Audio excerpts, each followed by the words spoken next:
नमस्कार, एक बार फिर से आपका स्वागत है। मैं Vipin Sharma, friend of good learner YouTube channel पे फिर से हाजिर हूँ। प्यारे बच्चों, पिछली वीडियो में हमने 4.2 प्रश्नावली के पहले प्रश्न के कुछ पार्ट किए थे और बाकी के पार्ट्स आपने खुद करने हैं। और उसमें हमने गुणनखंड विधि से जो द्विघात समीकरण का हल कैसे निकाला जाता है वो सीखा था। अब प्यारे बच्चों, क्वेश्चन नंबर जो 2 रहेगा वो बिल्कुल क्वेश्चन नंबर 1 के पार्ट्स की तरह ही है, तो वो खुद करेंगे। आज हम जो है क्वेश्चन नंबर 3 करेंगे। अब क्वेश्चन नंबर 3, 4, 5 और 6 जो है वो एक स्टेटमेंट टाइप के क्वेश्चंस हैं।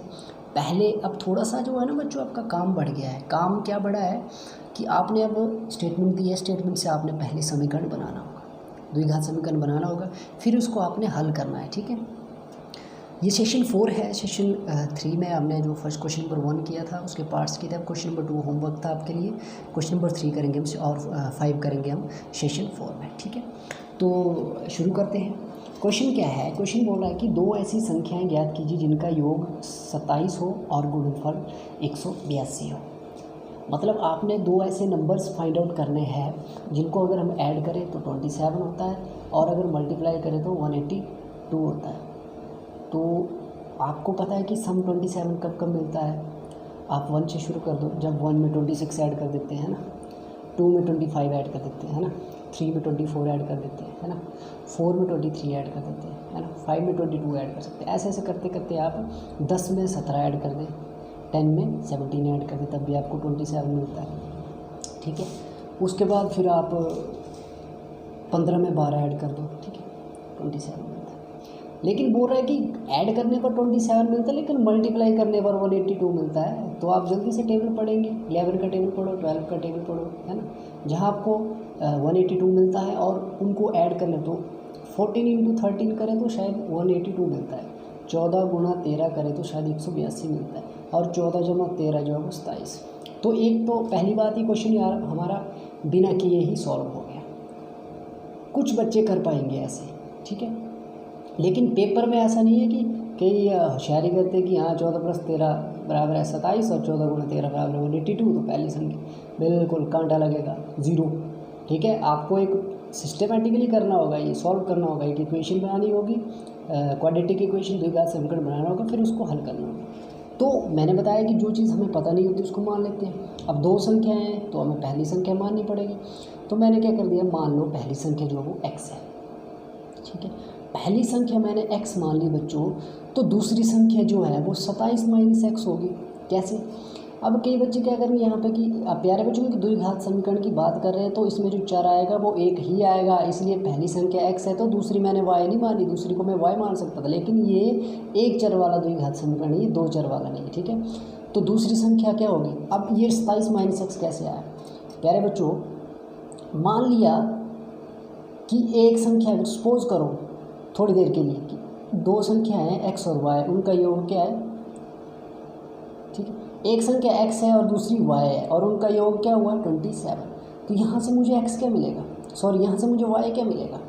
y मिलेगा मुझे 27 और ये x दूसरी तरफ चला जाएगा, इसका माइनस का x। तो इसलिए मैंने यहाँ y लिखने के बजाय मैंने यहाँ क्या लिखा? 27 - x। ठीक है, समझ गए? x + y, एक संख्या x है दूसरी y है, तो x + y दोनों संख्या को सम 27 दी है, तो यहाँ से y क्या होगा? एक संख्या तो हमने x मान ली, ठीक है, दूसरी y, तो यहाँ से y क्या होगा? 27 - x। तो हमें एक ही चर में दोनों अगर संख्याओं को लेते हैं तो ज़्यादा बेटर रहता है, क्योंकि अगर 2 चर अलग यहाँ y आ जाता है तो फिर दिक्कत हो जाएगी, फिर वो एक द्विघात समीकरण नहीं बनेगा। ठीक है, तो हमने क्या किया कि इसको दूसरी संख्या को 27 - x मान लिया। अब प्रश्न अनुसार क्या है? संख्याओं का गुणनफल कितना दिया है? 182। जो योग वाला कंसेप्ट है वो हमने यहाँ पे यूज़ कर लिया कि अगर एक संख्या x है तो दूसरी नेचुरली 27 - x होगी। ठीक है, वो कैसे होगी वो मैंने आपको यहाँ बता दिया। प्रश्न अनुसार जो संख्याओं का गुणनफल है वो 182 है, तो मतलब संख्याएँ कौन सी है? एक x है दूसरी 27 - x है, इन दोनों का गुणनफल x × 27 - x कितना दिया है? 182। This implies 27 × x 27 - 27x - x × x, x² = 182। इसके बाद आप -x² पहले लिखेंगे प्लस 27x, ये 182 इस तरफ आया, माइनस का हो गया, बराबर 0। अब यहाँ क्योंकि जो इनिशियल टर्म रहती है, जो पहली जो आपकी जो x² वाली टर्म होती है उसको माइनस में नहीं लिखा जाता। तो आप यहाँ से माइनस कॉमन निकालो, आपने यहाँ से माइनस कॉमन निकाल लिया, इसके पास प्लस बचा, इसके पास 2 माइनस थे, एक बाहर निकाल लिया, इसके पास 1 माइनस बचा, यहाँ माइनस था आपने बाहर निकाल लिया, प्लस बचा। उस माइनस को भी दूसरी तरफ ले गया तो 0 बटा माइनस मतलब 0 ही हो जाएगा।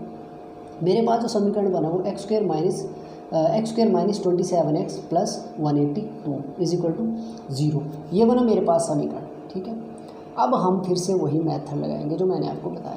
सबसे पहले तो आपने यहाँ से ABC लिख लेने हैं। A कितना है यहाँ पे 1, B कितना है, B है आपका ये x के साथ जो है -27, ठीक है, और C कितना है 182। आपने 2 पेयर ऐसे ढूंढने हैं जिनको अगर गुणा करें तो कितना आए वो A गुणा C मतलब 182 गुणा 1 182 आए। 2 ऐसी संख्या ढूंढी जिनको गुणा करें तो कितना आए उनका गुणनफल A गुणा C के बराबर आए। तो A कितना है 182 यानी कि 182 आए।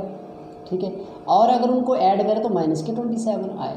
ठीक है, तो प्यारे बच्चों क्योंकि अब मैंने यहाँ पे वो रैंडमली जो पहले बताया कि 12 और 15 लिए 27 हो गए, लेकिन 12 15 हो 12 गुणा 15 होते हुए 180 होते हैं। ठीक है, तो ये नहीं लेंगे। फिर हमने 12 को प्लस माइनस का कर दिया, 15 को भी माइनस का कर दिया। -12 -15 कितने हो गए -27, हमें भी -27 ही चाहिए। -12 गुणा -15 12 15 हो 180, लेकिन जब इनको गुणा कर रहे हैं तो कितना आ रहा है प्लस का 180, लेकिन हमें 180 नहीं चाहिए। फिर मैंने क्या कर लिया, फिर हमें 27 मिलने की पॉसिबिलिटी कब है जब हम 13 जमा 14 करेंगे। अगर हम 13 प्लस का लेते 14 प्लस का लेते तो 27 जो है वो प्लस के मिलेंगे हमें, लेकिन हमें किसके चाहिए माइनस के। मैंने क्या कर दिया, इन दोनों को माइनस का कर दिया। -13 -14 बराबर है -27, और -13 को -14 से गुणा किया तो माइनस प्लस 14 गुणा 13 182। तो मेरे को 2 पेयर ही ये मिलेंगे। मतलब मैं -27x को क्या लिख सकता हूँ -13x -14x मैंने लिख दिया यहाँ, या -14x -13x लिख दिया मैंने यहाँ पे। तो मैंने -27x को तोड़ के लिख दिया x square -14x -13x plus 182 is equal to 0। अब ऐसे ही 2 के पेयर बना लेने, ये 2 के पेयर बना लिए, जो कॉमन है बाहर निकाल लो। x इसके पास भी इसके पास भी निकाल लिया मैंने, यहाँ से एक x निकाल लिया, अंदर x बचा, माइनस यहाँ से x निकाल लिया 14x -14 माइनस इसके पास 13 है, इसको भी मैं 13 गुणा 14 लिख सकता हूँ। 13 मल्टीप्लाई बाई 14 तो 13 बाहर निकाल सकता हूँ, अंदर 14 बचेगा, साथ में माइनस का चिन्ह भी बाहर आएगा। तो -13 बाहर आ गए, अंदर क्या बचा x बचा, और ये -1 बाहर आ गया, अंदर प्लस से 1 माइनस बाहर आ गया, अंदर 1 माइनस बचा, और 13 यहाँ से बाहर आ गया 14x -14। तो मेरे पास x -14 इंटू x -13 आ गए, 0 बराबर है 0, ये आ गया आपके गुणनखंड इस समीकरण के। अब या तो x -14 0 बराबर होगा या x -13 0 बराबर होगा। तो x -14 जब 0 के बराबर तो x बराबर है 14, x -13 बराबर 0 तो x बराबर है 13। इसलिए जो 2 संख्याएँ हैं 13 और 14 जो है वो 2 अभिष्ट संख्याएँ हैं। ठीक है, और ये हमारा रिक्वायर्ड आंसर था। ठीक है, 14 गुणा 13 कितने होते हैं 182, और 14 जमा 13 27, जो हमने शायद पहले ही सॉल्व कर भी लिया था। ठीक है, अब नेक्स्ट जो क्वेश्चन है आपका क्वेश्चन नंबर 4, वो आपके लिए होमवर्क है। ठीक है, इसी की तरह क्वेश्चन है, आप लोग खुद करेंगे, हम करेंगे क्वेश्चन नंबर 5। पहले जो क्वेश्चन नंबर 5 थोड़ा सा इंटरेस्टिंग है क्योंकि इसमें ट्रिग्नोमेट्री भी आ रही है, या सॉरी इसमें ज्योमेट्री कह सकते हैं, है ना, त्रिभुज का जिक्र हुआ है तो ज्योमेट्री से रिलेटेड बोल सकते हैं इसको। कह रहा है कि क्वेश्चन नंबर 5 है ये आपका 4/2 एक्सरसाइज का, एक समकोण त्रिभुज की ऊंचाई उसके आधार से 7 सेंटीमीटर कम है।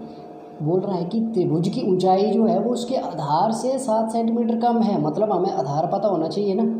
अगर हमें आधार पता होगा तो हम ऊंचाई को क्या लेंगे, उससे 7 माइनस करके लेंगे। मान लो आधार 10 सेंटीमीटर है तो उसकी ऊंचाई क्या होगी, उससे 7 सेंटीमीटर कम, मतलब 10 - 7 बराबर 3 सेंटीमीटर होगी ऊंचाई। यदि कर्ण 13 सेंटीमीटर तो अन्य 2 भुजाएं ज्ञात कीजिए। आपको पता है समकोण त्रिभुज ये होती है इस तरह की, कई बच्चों को समकोण त्रिभुज नहीं बनाने आती, वो देख लेंगे। इसमें एक कोण जो वो 90 डिग्री का है, बाकी की 2 45 डिग्री की। ठीक है, ये इसकी भुजा जो होती है नीचे वाली ये आधार होती है, जो ऊपर वाली जो परपेंडिकुलर है जो लंब है जो ये होती है लंब, और ये होती है आपकी कर्ण, ये AC जो है ये कर्ण है, सबसे लंबी भुजा होती है कर्ण। ठीक है, तो अब मैंने क्या बोला कि हमें आधार पता होगा तभी हम ऊंचाई लिख पाएंगे। तो मैंने क्या कर लिया, त्रिभुज का आधार मान लिया, मान लो त्रिभुज का आधार बराबर x सेंटीमीटर मान लिया मैंने। तो ऊंचाई कितनी होगी, x से 7 सेंटीमीटर कम, मतलब आधार से 7 सेंटीमीटर कम, तो ऊंचाई कितनी होगी x - 7 सेंटीमीटर। ठीक है, और गिवन क्या दिया गया है, और त्रिभुज का कर्ण कितना दिया 13 सेंटीमीटर। अब एक नई चीज़ इसमें आती है पाइथागोरस प्रमेय। अब पाइथागोरस प्रमेय से ही इक्वेशन बन जाएगी। पाइथागोरस प्रमेय क्या बोलती है कि जो कर्ण का स्क्वायर होता है ना, इस भुजा का जो स्क्वायर होता है वर्ग होता है, ठीक है, वो किसके बराबर होता है, इस आधार की भुजा जो होती है इसकी लंबाई का वर्ग जमा जो लंब की भुजा है इसकी लंबाई का वर्ग, ठीक है।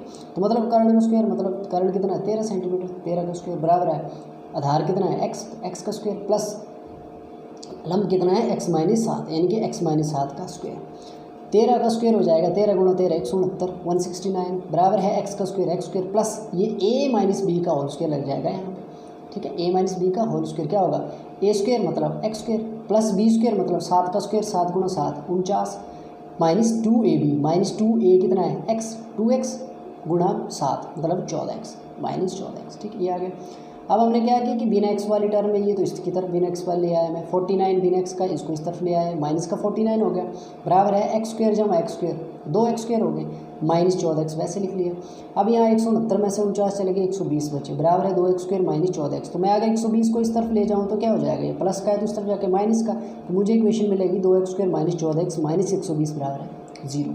अब यहाँ मैं देख रहा हूँ कि अभी भी मैं इसको सॉल्व कर सकता हूँ, 2 कॉमन ले सकता हूँ, 2 मैंने यहाँ से कॉमन ले लिया, इसके पास बचा x स्क्वायर माइनस 14 को लिख सकता हूँ 7 गुणा 2, 2 बाहर ले लिया 7 बचा 7x माइनस 120 का 2 बाहर ले लिया मैंने 60 दूनी 120 लिख सकता हूँ, इसको 2 बाहर ले लिया अंदर 60 बचा बराबर है 0। तो ये इक्वेशन बनी, जब 2 को दूसरा लेके जाऊँगा 0 के नीचे चल जाएगा तो ये भी 0 हो जाएगा। तो मतलब x square minus 7x minus 60 आपका आ गया ये द्विघात समीकरण जो हमें चाहिए। अब इसको हल करेंगे वैसे ही, ए भी ले लो इसमें ABC, ए कितना है इसमें 1 है, बी कितना है माइनस का 7 है और सी कितना है माइनस के 60। तो आप क्या करते हैं, आपको क्या चाहिए प्रोडक्ट के कितना होना चाहिए ए गुणा सी मतलब माइनस 60 गुणा है कितना होना चाहिए, 2 संख्याओं का प्रोडक्ट जो आपने लेना उनका माइनस 60 और जब उनको ऐड करें तो कितना होना चाहिए मतलब सम कितना होना चाहिए माइनस 7। तो आपको कब का मिलता है सम, कब का मिलता है माइनस 7, एक जब आप 4 में 3 ऐड करते हो, माइनस 4 में माइनस 3 ऐड करते हो माइनस 7, लेकिन माइनस 4 गुणा 3 कितना होता है 12, हमें 12 नहीं चाहिए गुणा, इस पे तो आ गया माइनस 7 लेकिन गुणा करने में कितना आना चाहिए माइनस के 60। उसके बाद अगला देखो कब आता है, हमें माइनस 7 कब मिलता है, अगर मैं 12 में से 5 घटा दूँ, 12 में से 5 घटा दूँ मुझे प्लस के 7 मिलते हैं, 12 पंजे 60 माइनस के 60 मिल जाएंगे लेकिन प्लस के साथ मिल रहे हैं हमें माइनस के चाहिए। तो अगर मैं इस 12 के साथ माइनस लगा दूँ और प्लस के साथ 5 के साथ प्लस लगा लूँ तो मुझे क्या मिलेगा माइनस 12 प्लस 5 क्या आ जाएगा माइनस 7 और एक माइनस की रकम एक प्लस की इनको मल्टीप्लाई करूँगा तो 12 गुणा 5 12 पंजे 60 और प्लस माइनस माइनस तो मिल गया मुझे माइनस 60। तो मतलब जो माइनस 7 है उसको मैं क्या लिख सकता हूँ माइनस 12x प्लस 5x, ठीक है ठीक है। तो मैंने क्या कर दिया यहाँ पे x square minus 12x plus 5x लिख दिया माइनस 7x को, माइनस 60 बराबर है 0। फिर वैसे ही 2 के जोड़े बना लिए ऐसे, ठीक है, ये बन के 2 जोड़े, x कॉमन है दोनों में, x बाहर निकाल लिए, इसके पास x बचा माइनस x बाहर निकाल लिया 12 बचा माइनस 12 प्लस 5 इसके पास भी है 5 इसके पास भी, क्योंकि 60 को लिख सकता हूँ मैं 12 गुणा 5, तो 5 मैंने बाहर निकाल लिया अंदर 12 बचेंगे, तो 5 बाहर निकाल लिए तो अंदर इसके पास x बचा माइनस इसके पास 12 बचा बराबर 0। या तो x minus 12 into x plus 5 बराबर है 0। यहाँ से x माइनस 12 कॉमन निकाल लिया मैंने, अंदर क्या बचा x प्लस 5 बस, या तो x माइनस 12 बराबर है 0 हो गया या x प्लस 5 बराबर है 0। जब x माइनस 12 बराबर है 0 हुआ तो x बराबर है क्या हो जाएगा माइनस का 12 दूसरे जाके प्लस का 12, x प्लस 5 बराबर है 0 हुआ तो x बराबर है प्लस का 5 दूसरे जाके माइनस का 5 होगा।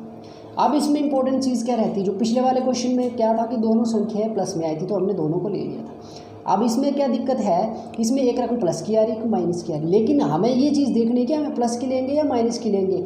तो ये चीज़ कहाँ से पता चलेगी, ये हम देखेंगे कि हमने माना क्या है, सपोज x क्या है आधार की क्या है त्रिभुज का आधार है और किस में ये सेंटीमीटर में है। और प्यारे बच्चों जो लंबाई होती है वो कभी भी माइनस में नहीं होती है, ठीक है। मैंने पहले भी बताया था कि क्या किसी पेड़ की जैसे क्या किसी व्यक्ति की ऊंचाई जो है वो माइनस 5.5 फुट हो सकती है, नहीं हो सकती, माइनस में हम नहीं कंसिडर करते। तो इस माइनस को हम नेगलेक्ट कर देंगे, मतलब इसको हम कैंसिल कर देंगे, मतलब वैल्यू तो आई x की माइनस में लेकिन इसको कंसिडर नहीं करेंगे, तो हम सिर्फ प्लस वाली वैल्यू लेंगे।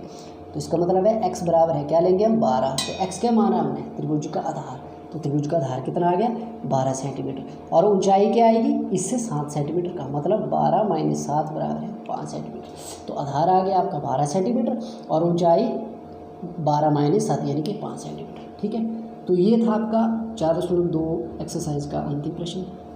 इसके बाद क्वेश्चन नंबर 5 और क्वेश्चन नंबर 6 है वो आपके लिए होमवर्क रहेगा, उसको उनको करने की कोशिश करें और समझ के करने की कोशिश करें, ठीक है। अगर कहीं प्रैक्टिकल जैसे मैंने यहाँ पे वैसे आपकी बुक में शायद ये चीज़ नहीं बनी होगी, ठीक है, त्रिभुज नहीं बनी होगी, लेकिन मैंने यहाँ बनाई ताकि आपको समझ आ जाए, ठीक है। तो आशा करता हूँ कि आपको समझ आ गया होगा सारा। और अब अगले में हम जो नेक्स्ट मेथड है हमारा स्क्वायर कंप्लीट स्क्वायर से पूर्ण वर्ग बनाने की विधि से जो है वो हम समीकरणों को हल करेंगे। Thank you.